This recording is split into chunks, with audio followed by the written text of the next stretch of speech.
cold and vicious. That's what I say about them.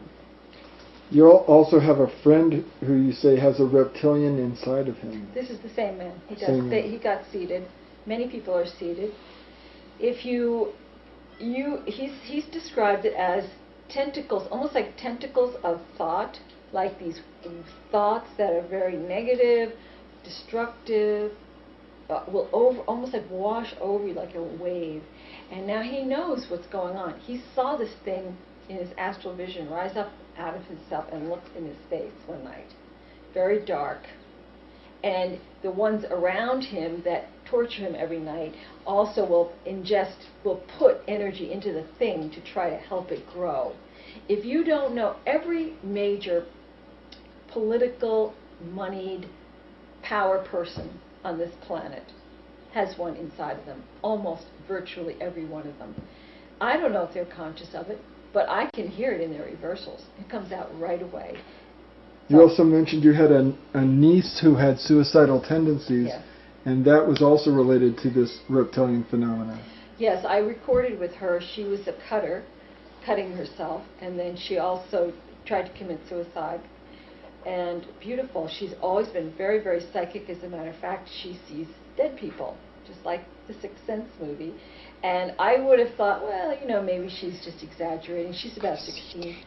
But she saw Francis, who had traveled with me years ago, because he was always hanging around me. And as soon as she said that, I knew she was for real.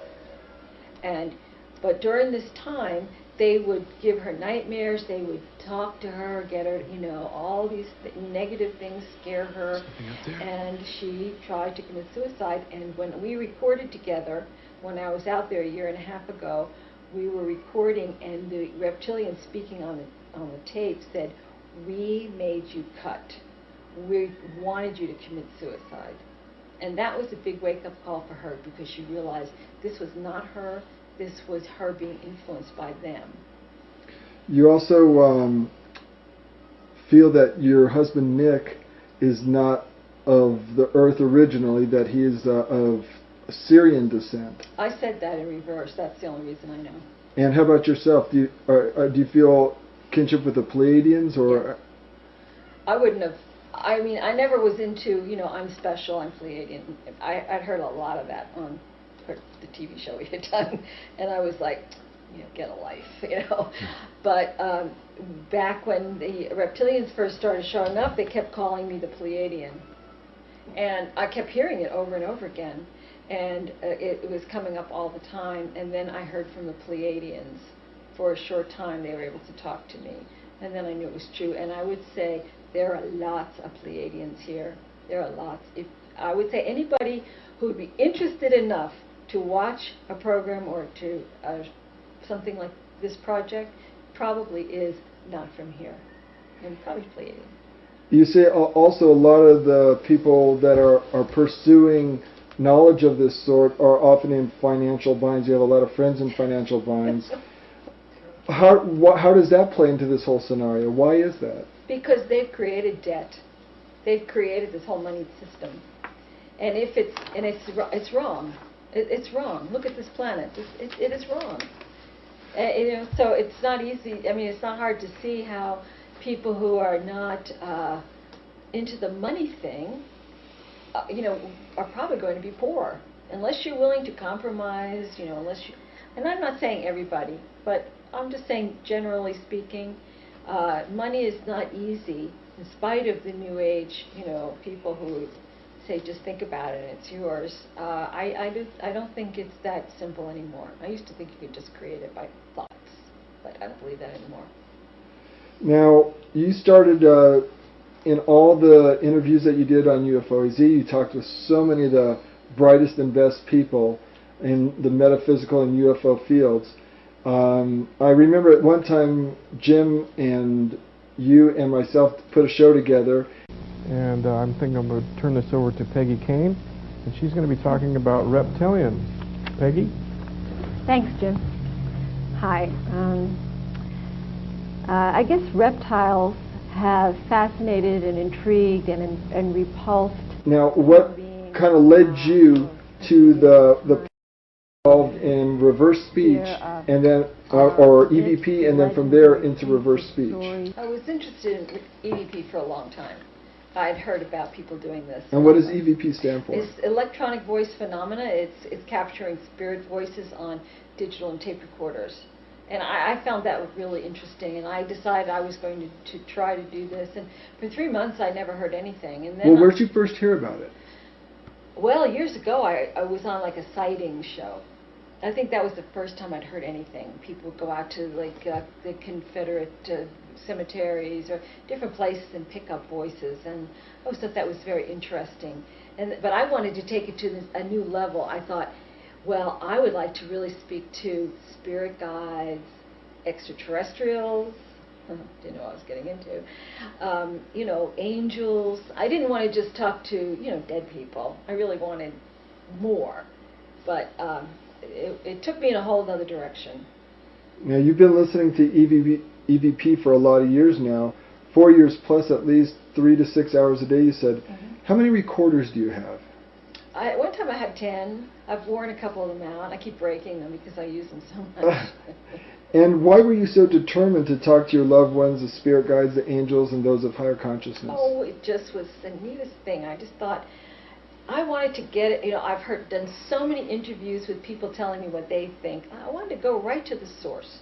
I wanted to talk to a person on the other side, or an angel, or a spirit guide, and say, now or an ET. Okay, now let's hear it right from you.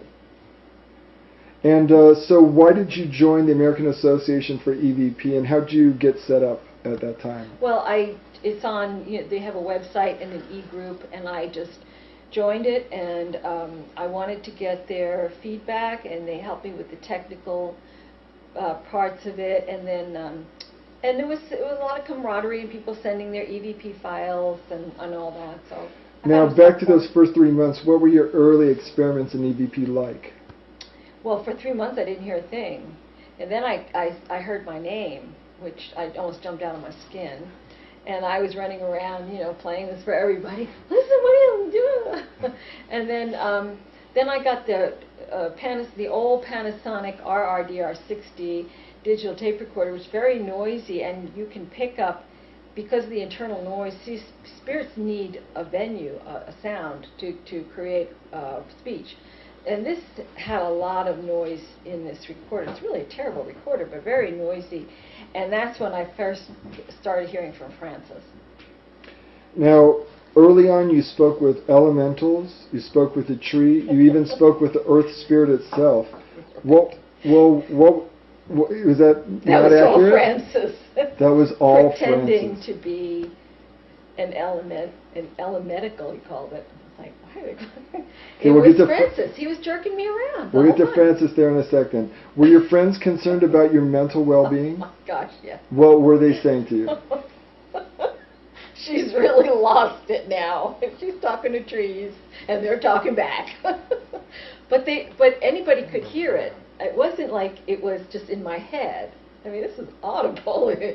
But she was so excited. I was just beside myself. And then when I spoke to the earth, and she told me that she was suffering so, and in such excruciating pain, and I wept. I mean, it was a very emotional thing, and my friends all thought I was really going to have a breakdown or something. They were very concerned. And what convinced them that you were okay? I still don't think they're convinced. No. Okay, I tried to be more normal. How did you begin to talk with a passed-over spirit named Francis Haley? Well, he was the one talking from the beginning. He lived here. He lived right around here. They live in houses, just in another frequency. And when I went back and reversed him after being jerked around for about 7 or 8 months, 9 months, I could hear where in reverse I knew all along that he was just pretending and he was being a jerk, and I kept trying to tell myself in reverse. And in reverse I could hear him in real time. We would talk back and forth. I would call him a jerk, you know, and it was really interesting. And then, you know, he would, it was mind-blowing. That's why I really said, if you don't reverse, you'll never know.